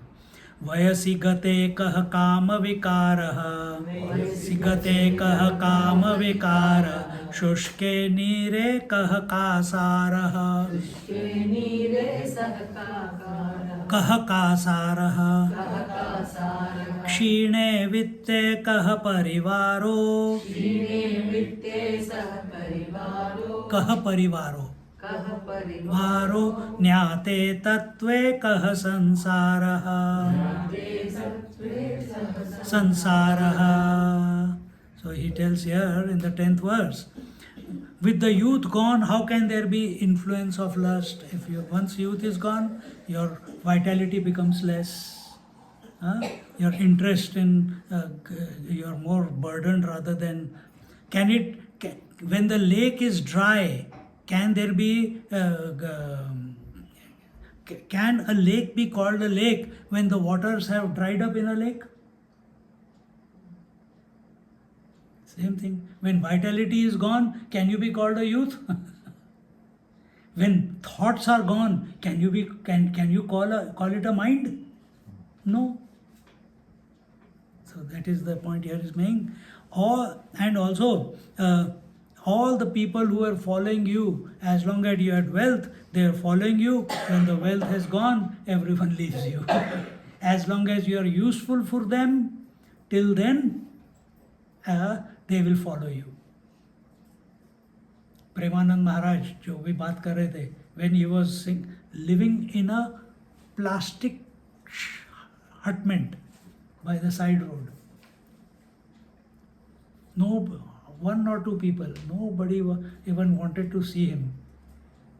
But the moment he got name, fame, followers, now so many disciples, self-proclaimed disciples. So many people from all over the India, overseas are coming to visit him. See? So it's true when it says, Nyate tatve kah samsaraha. When we have come to know the truth, then where is the samsar? There can be either there is samsar or there is truth. Either you are married or you are unmarried. I'm trying to get married, cannot happen. I'm trying to be a brahmachari, cannot try. I'm trying to shake hands with you, cannot try. Either you are shaking hands or you are not shaking hands. What is this trying? Someone I met just now, कहाँ पे?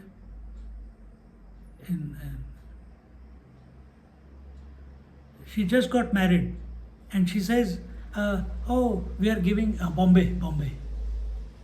She says, abhi January mein she got married. I went to and stayed with her parents, and they came to meet me. I said, so everything is going hunky dory. It must be the best time.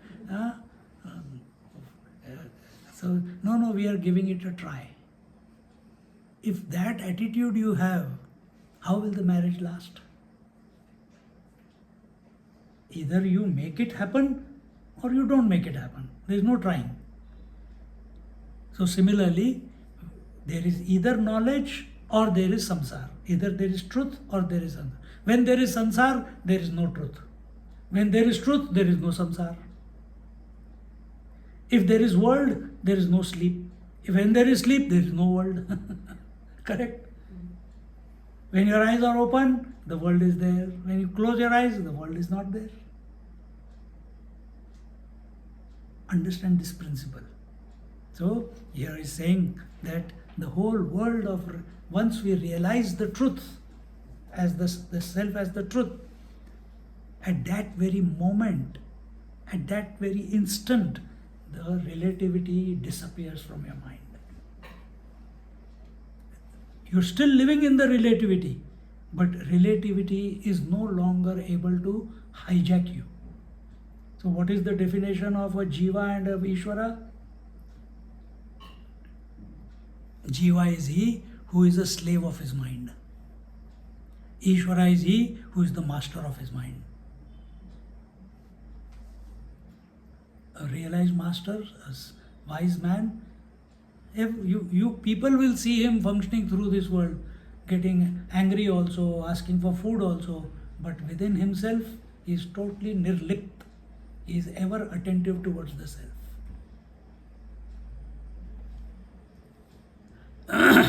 Ma kuru dhana jana yauvana garvam.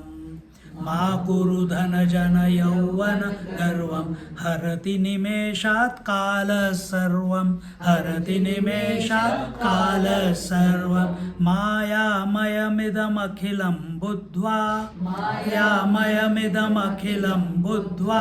Brahma padam tvam pravisha viditva. Brahma padam tvam pravisha viditva. Bhaja govindam, bhaja govindam, bhaja govindam, bhaja govindam, govindam bhaja mudhamate, bhaja govindam bhaja mudhamate. So here is saying, ma kuru dhana janak yavana garvam, means give up the youthful pride that I am self-made, I have done this, I have achieved that, and all that. And what is the pride of? Of your success, of the wealth, of the number of people that are following you. No. Give it up. Don't have pride. It is all God's grace. Whatever is happening. Then the one moment people are following you. You know that Allahabadiya, someone, that podcaster, how much earning crores, doing such a good job. One slip of tongue, everything was destroyed. Now the same people who are following him, he's come back, but not that many people follow him now. That is true. If it can happen with him, it can happen with us also. So here he says that the time takes away everything in a jiffy. Don't think that everything is permanent. This body, this family, these relationships, this wealth, these followers. That's why we say, I don't have any, everyone is my friend. Nobody, she said that there are your devotees in Melbourne. I said, nobody is a devotee. All of them are my friend. When I teach, I am not teaching you. I am teaching my mind. That is my first, he's the first student. You are, because I am teaching my mind, you have given me the opportunity and you get benefit, so be it. But the attention right now is on my mind. I'm watching the mind. See? So when I'm saying, having this attitude, I never want to make followers. I never want to make, say, a Mahatma never wants any followers. He's free. If he has left everything to realize the truth, now he wants to get attached to the followers. Forget it. पागल कुत्ते ने काटा है.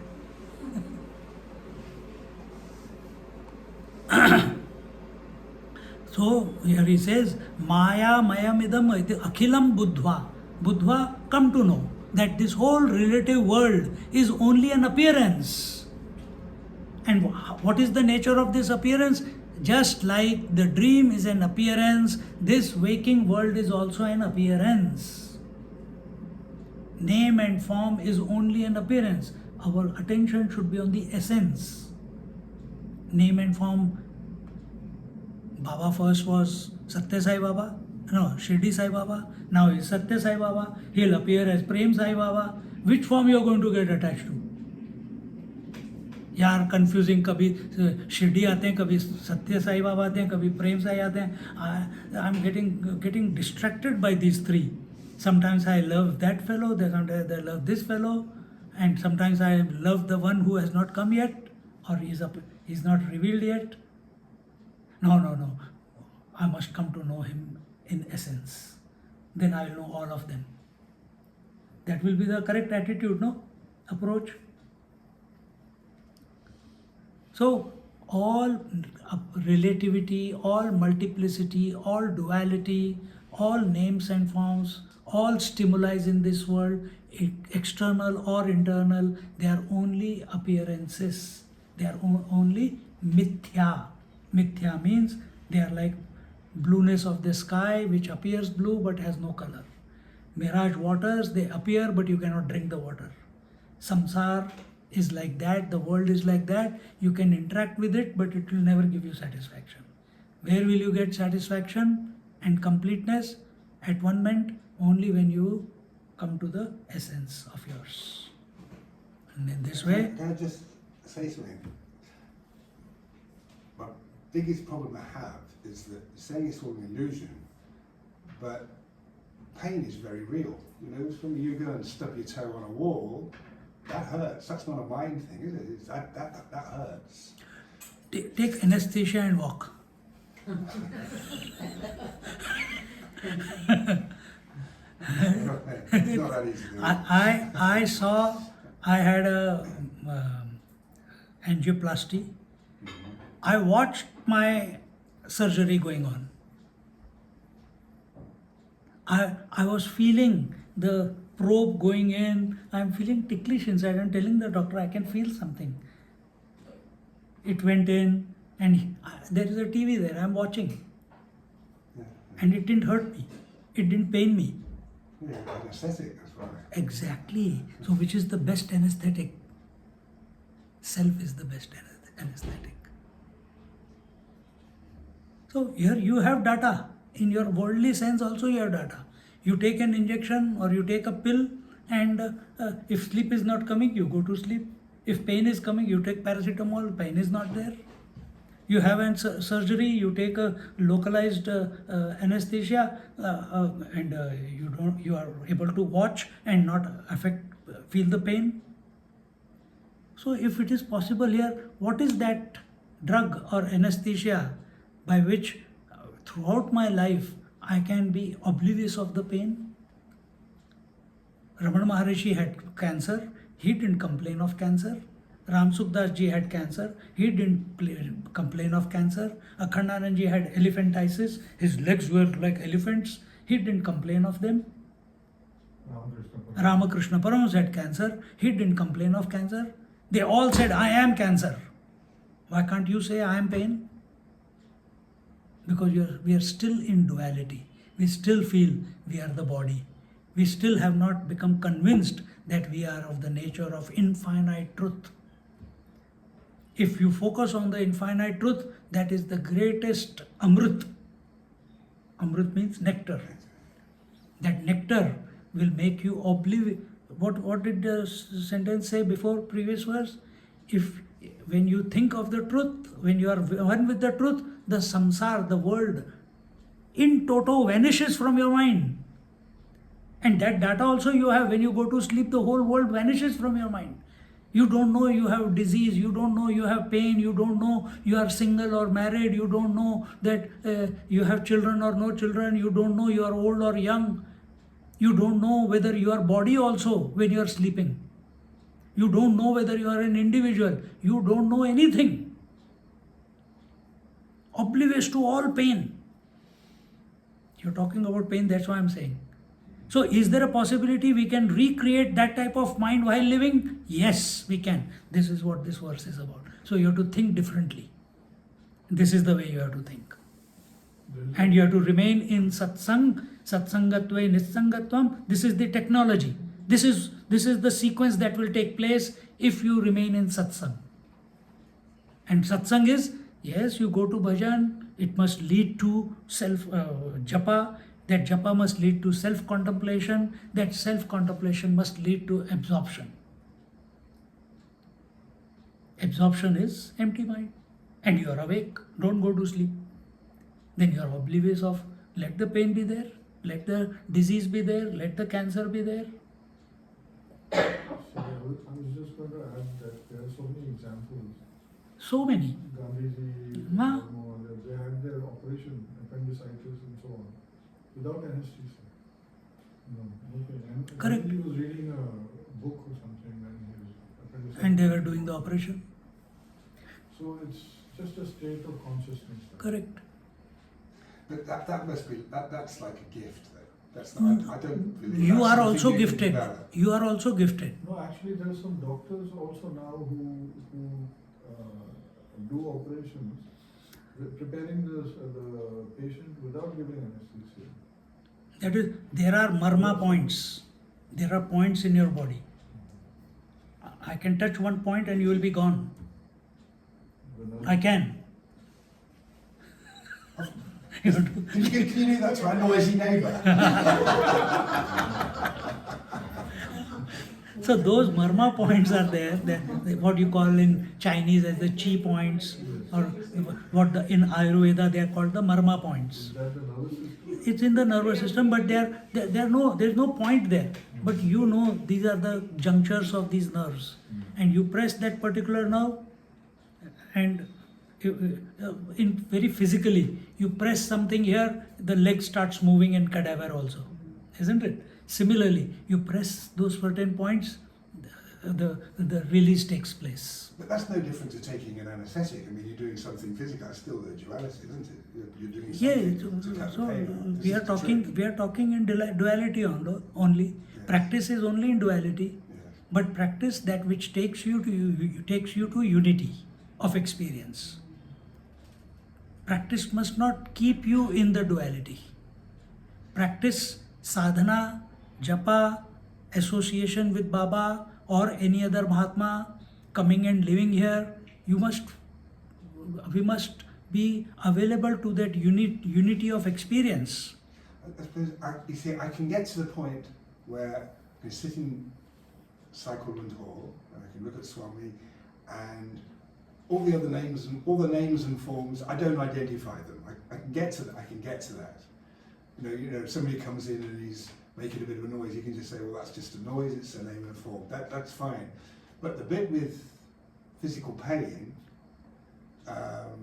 You have to Is it you have tough, to you have to raise the bar. You have to raise the bar within yourself. That there is a possibility of living in spite of the pain. Right now, pain is more important to your mind for its survival. That is why you are thinking of pain. But when to your mind it becomes obvious that thinking about the truth is more important, and that way I am going to be eternal. Right now I take a medicine, pain goes away and the mind feels happy. But after the effect of that medicine goes away, pain comes back again. Whether it is emotional or physical, doesn't matter. Whether it is even the feeling of separation from Baba, that is also pain. Some moments you absorb, some moments you are not absorbed. When you are not absorbed, the Viraha Geet, they come like that. So many masters have written their compositions when they were separated from the Lord. I The suppose- mind got separated. I suppose it's like, I mean, we all have experiences where, you know, you've got a bit of a pain and you get distracted by something, and then you think, I didn't have pain while I was distracted. While I was Because distracted. you can only think of one thing at a time. But to prolong that, what happens if you snap out So of it? that is satsangatve nisangatvam nisangatve nirmohatvam.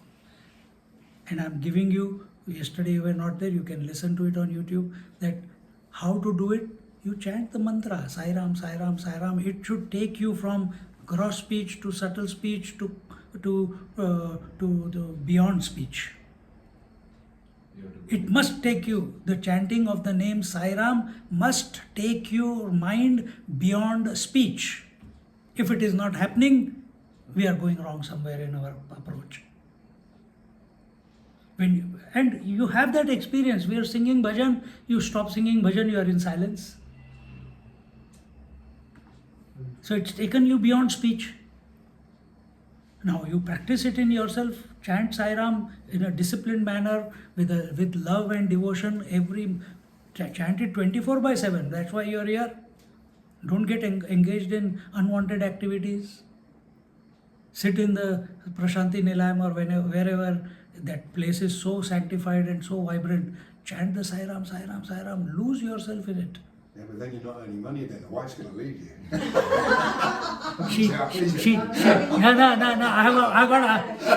She is only an appearance. She says, I agree. So, yeah. So, find out what you are more. What are you thinking about? Pain or truth? If you are thinking about the union with the divine, the more we work towards it, to that extent, all the things in the relative world, which includes this body and its effects, they will stop having impact on our mind. Just like in deep sleep.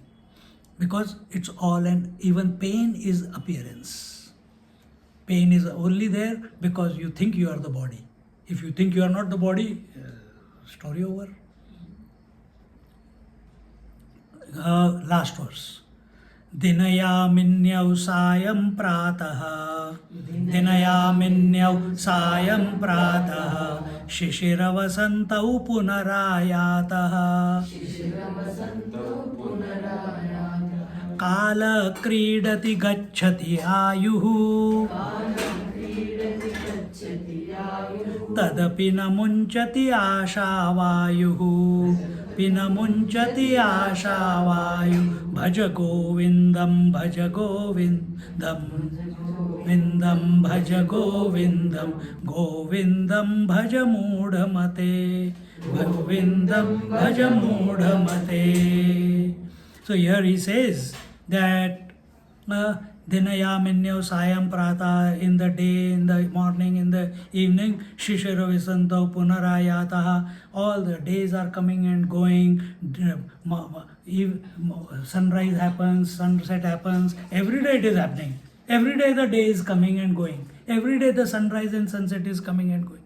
Shishira, every year the cold and winter and all the 6 seasons come and go. Kala kridati gacchati ayu. And in this time, the time is also playing, and his play is reducing everything to nothing. That is its play. Gacchati ayu. Gacchati ayu means your life is getting wasted away every moment with the passage of time. Don't think about pain with the passage of time. Think of the truth.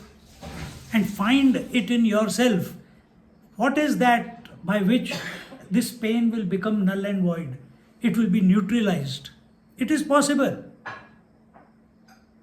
So many examples are there, so many things you have read. You have got a living example in front of you who had the hip problem but never complained about it. Never slept, never hardly ate, yet is healthy. Hey, you got such a fantastic example. And there are many like that in this world. Just now I was coming from, I told them yesterday, Narmada Dada Guru Bhagwan. He is walking in front of us. 5 years he has not eaten anything. All he drinks is Narmada Maya water. Narmada is a river. He only drinks that water. And he's nourished, he's healthy. And he walks 20 kilometers every day. So mind can achieve anything. Can achieve anything. You are living, your board exams are there, or your year 12 exam is there, you know it is hit out or get out, nahi to gaye, whole life will be wasted. And you always used to watch your favorite shows, you used to go out with your friends. Every day that was your routine. But when the exam comes, you just collect your mind, I have to do this, because you know what? That if I don't pass, I'll have to sit the year 12 all over again. Do you have that feeling that if I don't realize in this life, right now, I'll have to be born and go through the womb and grow up, and 2 ones are 2, 2 twos are 4, then again work and then struggle and get married and have children and blah, and again wait for some Baba to come in my life and show me the way, and again while the Baba is showing the way, I still keep thinking about the world. That's not guaranteed. There is no guarantee. That is His grace. Mahatmas and God come in our life by their grace. See? So this feeling must come that I should not waste any moment in my life. That's why I can come here, I can eat food and go away. But purpose is not food, purpose is satsang. And what is the guarantee that you'll be born as a human being? That depends upon the last thought. If you got a dog at home and while dying you think, my Tommy, next life, wow, wow, wow, wow, will be a part of a litter. And there's the example is there in the issue who got, Langoti. attached to the deer. Attached to that was Bharat, not Jad Bharat, Bharat. He was the king of India. And that's a story there. If I go, it will become longer.